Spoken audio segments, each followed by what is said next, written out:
გვარების წარმოშობა უძველესი დროიდან იღებს სათავეს და საქართველოც, როგორც იმ ძველ ცივილიზაციათა შემოქმედი ხალხის ქვეყანა, ღრმა ფესვების მქონე გვარებით იწონებს თავს. ჩვენი გვარებიც, როგორც ბევრი სხვა ხალხებისა, ძირითადად ადამიანთა სახელების, მეტსახელების, სადაურობის პროფესიის და სოციალური მდგომარეობის მიხედვით წარმოიშნენ. პირველი ნაშრომი ქართული გვარების წარმომავლობის შესახებ გამოჩენილ ქართულ მეცნიერსა და მწერალს ვახუშტი ბატონიშვილს ეკუთვნის.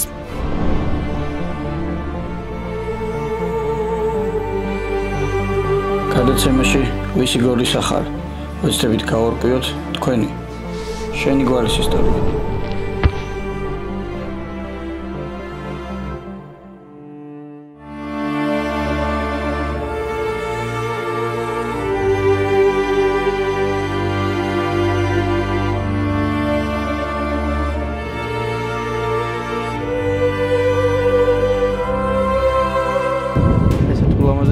ვიმყოფებით და მომივიდა იდეა, რომ ვიმუშაოთ გოგოლაძეების გვარზე. ჩვენ ახლა დავიძრებით ჩვენი გადამღების ჯგუფი და წავალთ გოგოლაძეების გვარზე სამუშაოდ. დავედით.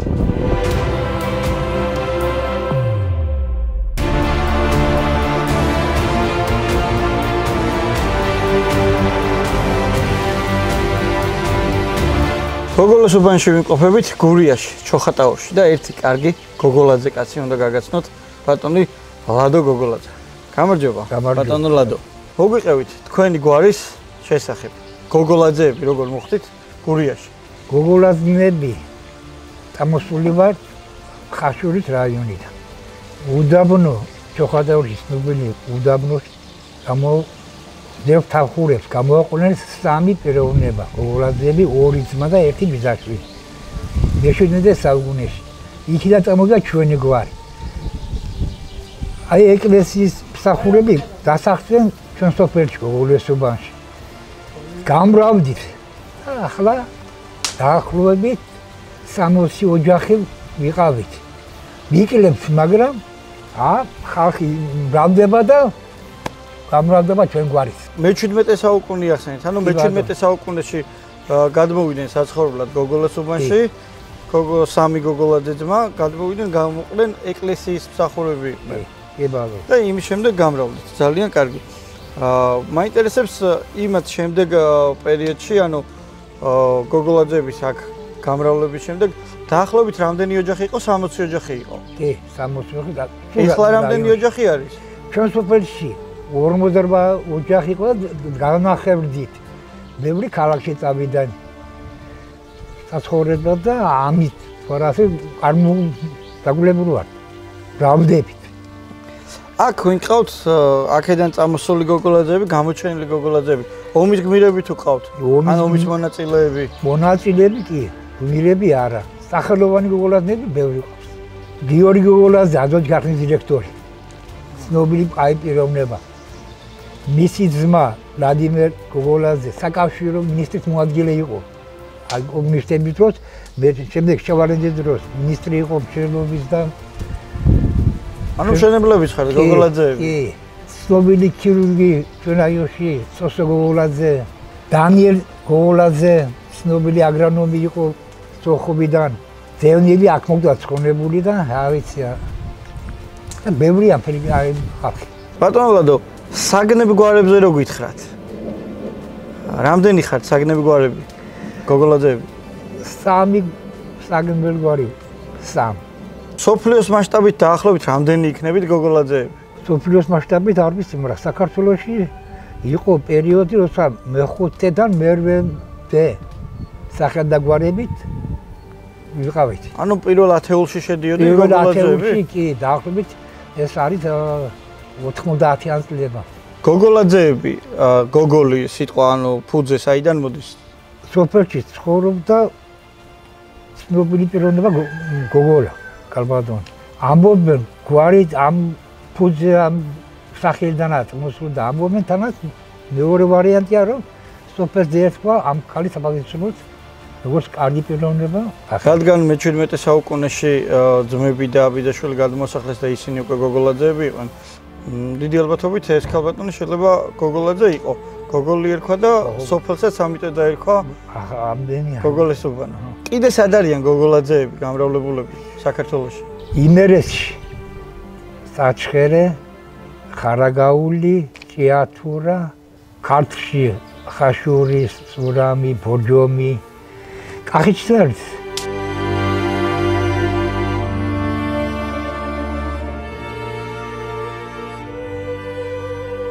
ჩევოვიზი ღმერთმა დალოცოს საქართველოში ჩვენი გვარი და ჯიში.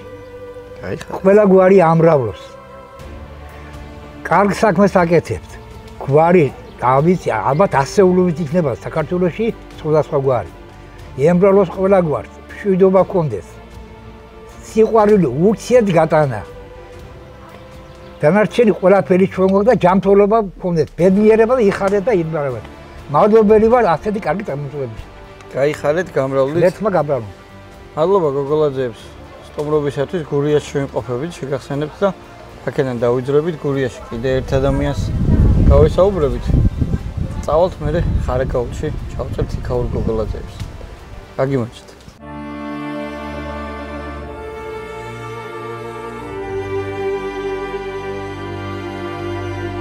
იმ ლამაზი ადგილიდან საიდანაც შეგბედით, რომ გოგოლაძეების გვარზე მუშაობას დავიწყებდით, წამოვედით და გურიაში მოხვდით, ჩოხატაურში, კერძოდ გოგოლას უბანში. ეხლა წავალთ და გოგოლაძეებს ნახავთ. გოგოლას უბნიდან გადმოვინაცვლეთ ზემო ტოლებში, სადაც საინტერესო ადამიანი შეხვდა ვაჟა გოგოლაძე, რომელმაც გვაჩვენა ხატი 300 არაგველის. გამარჯობა ბატონო ვაჟა. გამარჯობა ბატონო ხანს. 300 არაგველი. რა შუაში ხართ 300 არაგველის ხატთან გოგოლაძე? ეს ხატი ჩემო ბიძაშვილმა დათო გოგოლაძემ გადმოცა მე, ჩარჩო რომ გამეკეთებინა. და მითხრა რომ აქ მოხსენებული არისო გოგოლაძეებიო და გამიკვირდა მეთქი გოგოლაძეები 300 არაგველში არც ვიცოდი. სიმართლე გითხრა და მომიყვა ისეთი ისტორია და მე დავიწყე მოძიება, საიდან და როგორ და ფშავშიც არიანო მითხრა გოგოლაძეებიო, ბატონო ბექადა. დამაინტერესა მეც და მოვიძიე თურმე მე-17 საუკუნეში იბრძოდა 300 არაგველში გოგოლაძე. აქაც არის უკან აქ წერია პატრიარქმა აკურთხა ეს ხატი, როცა სადაც არის მოხსენებული გოგოლაძეები. და კიდე სხვა მრავალი გვარი არის მოხსენებული. ერთ-ერთი გოგოლაძეებია მოხსენებული 300 არაგველში. თურმე იბრძოდა აქ. გოგოლაძეები ყოფილა დი გოგოლადან წარმოშული. გოგოლაძეები კაცი, როგორც მე ვიცი გადმოცემით ახლა გოგოლა სავარაუდოდ შავიდან. გოგოლაძეები, გოგოლაურები და გოგოლაშვილები. გოგოლა ყოფილა ძირი. ბატონო ბექადა. სხვა ინფორმაციას ვერ ვფლობ. ესე იგი 300 არაგველში შეგვიძლია ვთქვათ, რომ მოხსენებული არიან გოგოლაძეები. გვარში წერია. იმრავლეთ საქართველოსთვის შეეტანილი წვლილისთვის გოგოლაძეებმა მადლობა და ესე იგი მეომარი ხალხი ხართ და როგორც ვიცი, სიგელი მაქვს ჯილდო ომისში გარდაცვლილი ადამიანი. მამა თქვენის გვიანბეთ მის შესახებ. და მამა ჩემი ანზორ გოგოლაძე ვაჟაზე 58 წელს დაიბადა და 93-ში გარდა მომიკლეს. ეროვნული მოძრაობის წევრი იყო. ეს იყო მებრძოლი მაიორი, რომელიც იბრძოდა ქვეყნისთვის 93-ში 99-დან 98-დან 93-მდე საქართველოს ტერიტორიული მთლიანობისათვის, ენა მამული სარწმუნოებისათვის.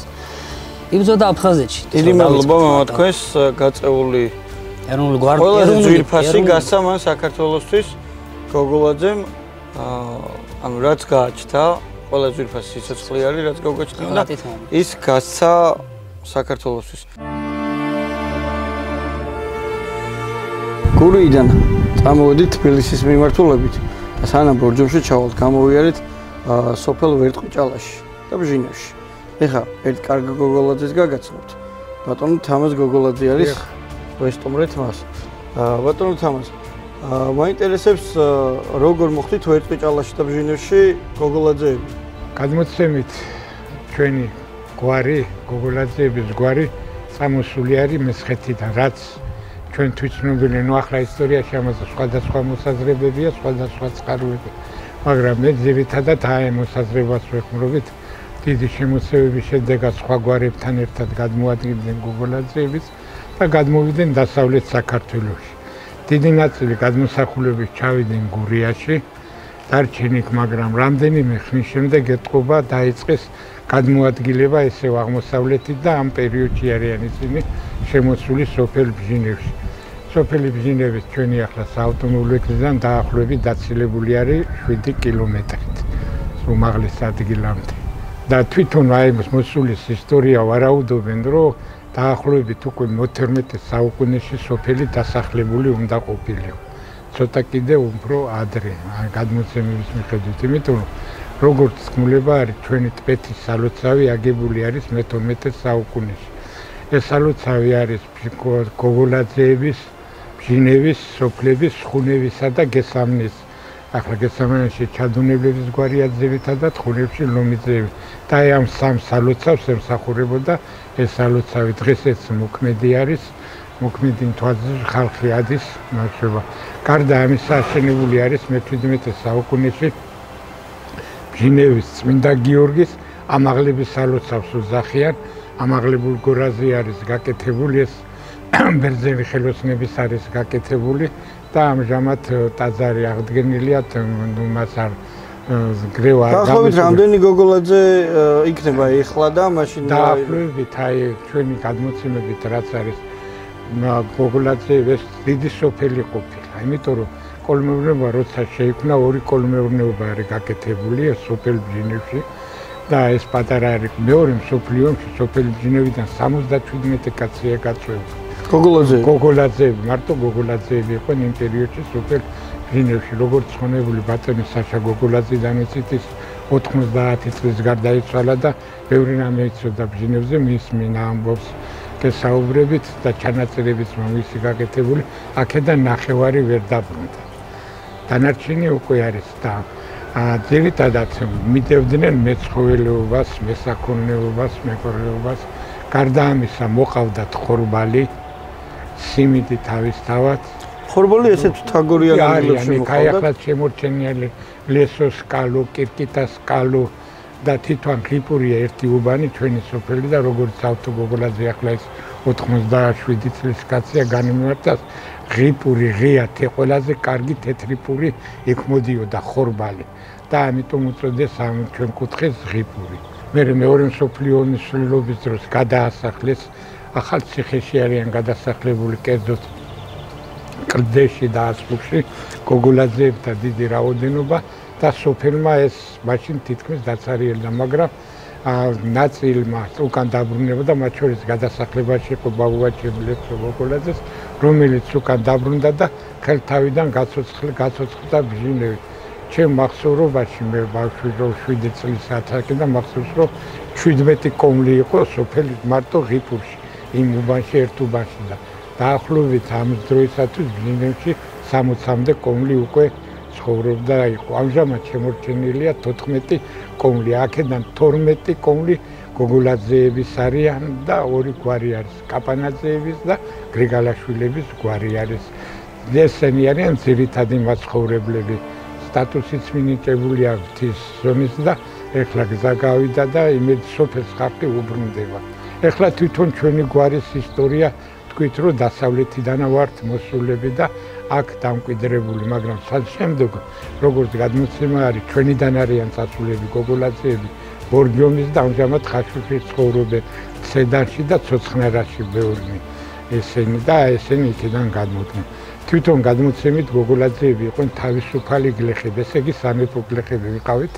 ამას მოწევს ის ფაქტი, რომ ეხლა დაცული არის ლიტერატურის ინსტიტუტის ხელნაწერი, სადაც ორჯონიკიძე იყო ღორეშის ბატონი და მას ორჯონიკიძე თავისთავად ემორჩილებოდნენ, რახან ბატონი იყო და მისი გავლენა იყო უბისაზეც და უნდოდა რომ ბჟინევი როგორც მან გამხდარი იყო გადმოვიდა და უთხრა რომ ჩემი ხმები უნდა იყოთ, მაგრამ ამაზე გოგოლაძემ უარი განაცხადეს და წერილში აღწერილია რომ 16 გოგოლაძე, 16 ცხენი, 16 ტופი, 16 ხმალი, 16 ხანჯალი, 16 დამბაჩა რაც ჰქონდათ ამ შეიარაღებით, წავიდნენ ისინი ერეკლე მეფაცვი უნდა ეთხოვათ რომ ისინი სამეფო გლეხები იყვნენ და არავითარ შემთხვევაში არ დანებდებოდნენ და არ გახდებოდნენ ორჯონიკიძის ხმები. მაგრამ ამ დროს ერეკლე მეფე არზუმს ყოფილა წასული და მიიღო სურამის მოურავმა ხაჩიძემ. იქ დარჩენ და როგორც ჩანს ხაჩიძე იყო მათ შორის შუამავალი, თვითონ გადავიდა ორჯონიკიძე შეიახლა იმას, მაგრამ ისინი არ დათანხმდნენ და ეთყობა შემდეგ მეფე ჩაერია და დარჩით ისე როგორც თავისუფალი გლეხები. ამჟამად გითხარით უკვე 12 გლეხი ცხოვრობს. ძირითადად გოგოლაძეები და ერთი გრიგალაშვილების და ერთი კაპანაძეების საგვარეულო. სოფელ ვერტყიჭალაში რამდენი? სოფელ ვერტყიჭალაში გოგოლაძეების გვარ დაახლოებით 1.50-მდე ვიქნებით ჩვენ. ზუსტად ახლა რაოდენობით ჩამოვთვლით. რაც შეეხება მევენახეობა ყოფილა განვითარებული და იგივე მე ბატონი საშა გოგოლაძის ჩანაწერებიდან მაქვს რომ 17 სახეობის ჯიშის ვენახი ხარობდა ბჟინებში. ცისკაცოლი, კაური, რკო, ალიკარტი, ამავე დროს უნდა შავთეთრი და ესეთი ჯიშის ვენახები არის.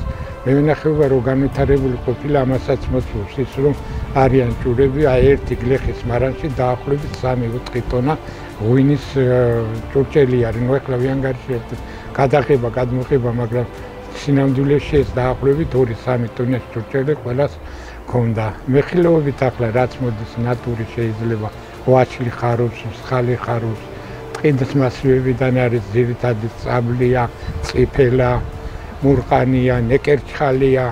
ჩვენ წეგან საუბრისას ვისაუბრეთ და გითხარით რომ თქვენმა ბაბუამ ტყე გააშენა. ამაზე რომ ბაბუა ჩემი ლექსუმი გოგლაძე იყო მეტყევი. სხვათა შორის ის სამჯელარის დაფრეტას, გაკულაევკებას გადარჩენი ადგილები რამე ჩამოართვეს რომელი კაცი იყო და ამ დროისათვის სატყეოს უფროსი ხარაგაულში იყო მაისურა. და ბაბუა ჩემი მისი მეტყევი იყო და ერთხელ მაისურა თავისი 12 კაცით ეწვია სოფელ ბჟინებს. მე ჩემი მამის გადმოცემით ბაბუა ყანას თოხნიდა და დაინახა რა თქმა უნდა გამოვიდა მაშინ არჩევდა. 2 დღე დარჩა და მე უთხრა მაისურმა რომ ფიჩვის თესლი მაქვს წამოღებული და ლექსო მოდი ვნახოთ ადგილი და დაიარეს. წითელ კლდეში გადმოვიდნენ რამდენიმე ადგილი შეარჩეს და ბოლოს ხიპურის თავში შეარჩეს ერთი ადგილი და 12 ძირი თესლი დარგეს და გაიხარა იქიდან და დღეს დაახლოებით 4-5 გექტარზე არის გადასული ეს ფიჩვნარი. თქვენმა ბაბუამ გააშენა 4-5 გექტარი ტყე. ნუ მე ბაბუამ მაშინ არ იყო მაგდენ დაახლოებით ჩათვალე რომ ერთი 200-300 მეტრზე 300-ზე მაგრამ საფუძველი ჩაუყარა. ამჟამად ეს მთლიანად მოდებული არის ამ სოფელს და დაახლოებით 1-15 წელიწადში ბჟინევი მთლიანად ამ ფიჩვნარით იქნება ჩრდილოეთ კალთა ბჟინევის გადასავლელი. რაც შეეხება ახლა სოფლის ძირითადად ვარაუდი უნდა იყოს 12 საუკუნე ძირითადად საუბრობთ, მაგრამ დაახლოებით მე-10 საუკუნეში ეს სოფელი უნდა უკვე არსებული ყოფილიყო.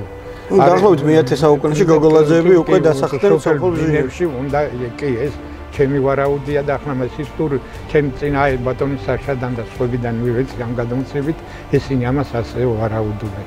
თან თვალსაზრისით დაცული არის, იმიტომ რომ ყველა მხრიდან მთები ესაზღვრება ცენტრალური გზიდან ახლა მაშინ ქვესი არჭირდა და ადრე გზას გადიოდა სოფელ ბჟინევიდან ხარაგაული გადმოდიოდნენ გორეშიდან გადმოვიდოდნენ კოცმაზე, შემდეგ გადმოდიოდნენ ბჟინევიდან და ბჟინევით უკავშირდებოდნენ მერე ხაშურის მხარეს.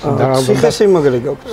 ციხესიმაგრე არის სოფელ ხუნევში დგია, არის შემორჩენილი ამ ლეგენდის მიხედვით ეს აშენებული არის ერთი პიროვნების მიერ, რომელიც თურქეთში ტყვეთი იყო, მერე გამოიქცა, მოიტანა, მაგრამ ეს სინამდვილე მე მგონი ეს ჩვენი ხალხის აშენებულია და ზუსტად მურვანკულ შემოსევის დროს უნდა იყოს ეს ციხესიმაგრე. ეს ციხესიმაგრე გოგოლაძეების გვარს უკავშირდება? არ უკავშირდება, მარტო აქ არიან როგორც ჩადუნლები, გოგოლაძეები და სლომიძეები, აი ამ სამგვარის აშენებული უნდა იყოს, მაგრამ უშუალოდ ჩვენ მაშინ შევდიოდით მარგვეთი შოროპის მაზრა იყო და ისტორიულად ეს ეკუთვნოდა შოროპის მაზრას და არგვეთის აი ქუჯიდან მოყოლებული ფარნავაზიდან თუ ვიმსჯელებთ აი ესეთი პერიოდია და აქეთ ეს უკვე ცოტა გვიან აშენებული უნდა იყოს. აფეთქებული არის მე თვითონ ციხესაც წყალი თვითონ მამორა მტერმა ვერა იყო ხარზე ვარყეთა და შემდგომ ვეღარ გაუძლეს და დაინგრა და ნარჩენები არის შემორჩენილი.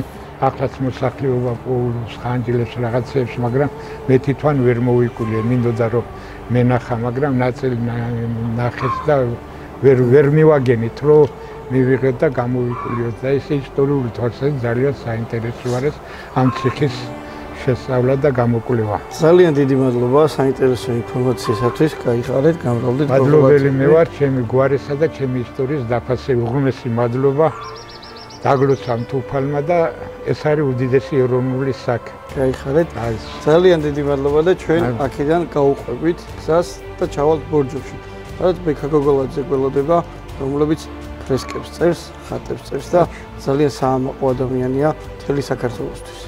სანამ ბორჯომში ჩავალთ, არ შეგვეძლო არ გვეჩვენებია წარმატებული მოკლივე ამინან გოგოლაძე. გამარჯობა ამინან. როგორ ახარ? გამარჯობა. მოგესალმებით.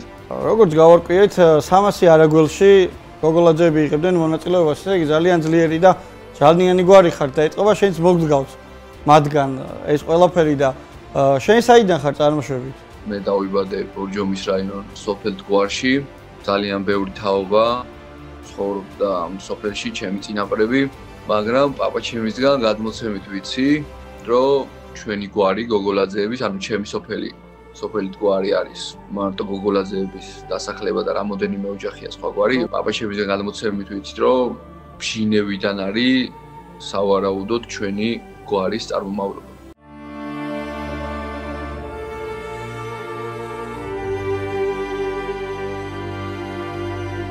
გოგოლაძეების გვარზე მუშაობის დროს აღმოაჩინეთ უმაგრესი მხატვარი, რომელიც ფრესკებს ხატავს, ბექა გოგოლაძე. ეხლა ჩვენ ბორჯომში ვიმყოფებით და წავალთ დაგათვალიერებებით ბექას ნამუშევრებს.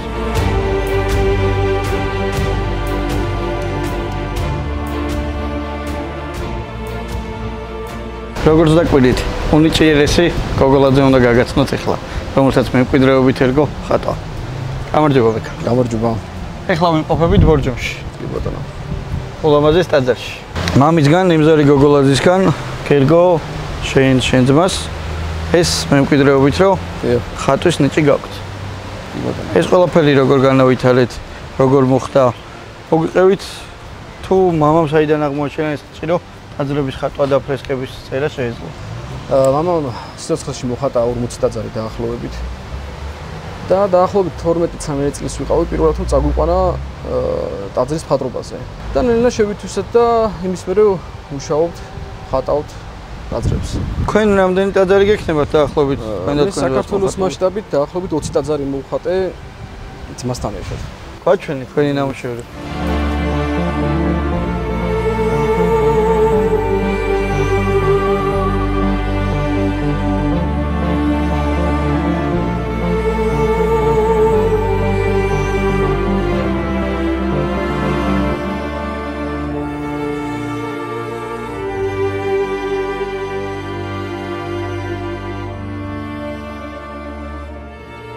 დაახლოებით რამდენი წელი არის რაც ხატავთ?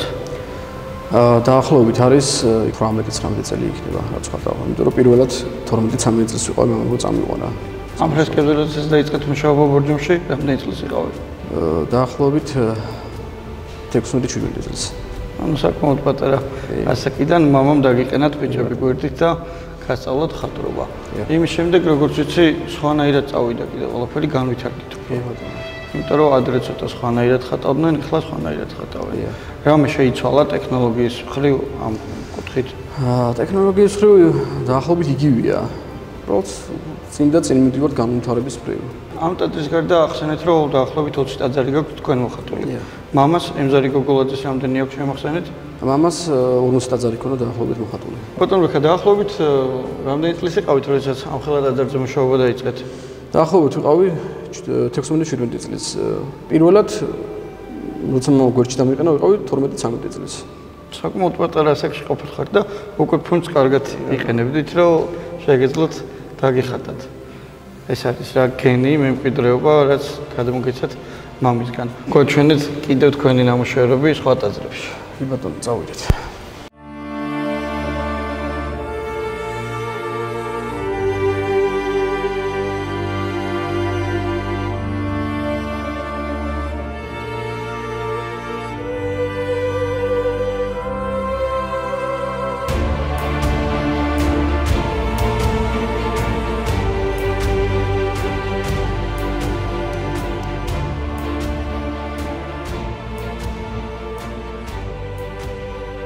ბექა, რამოდენიმე ტაძარი ვნახეთ უკვე თქვენი მოხატული და ეხლა ვიმყოფებით პინტუსში, პინტუსის მონასტერში.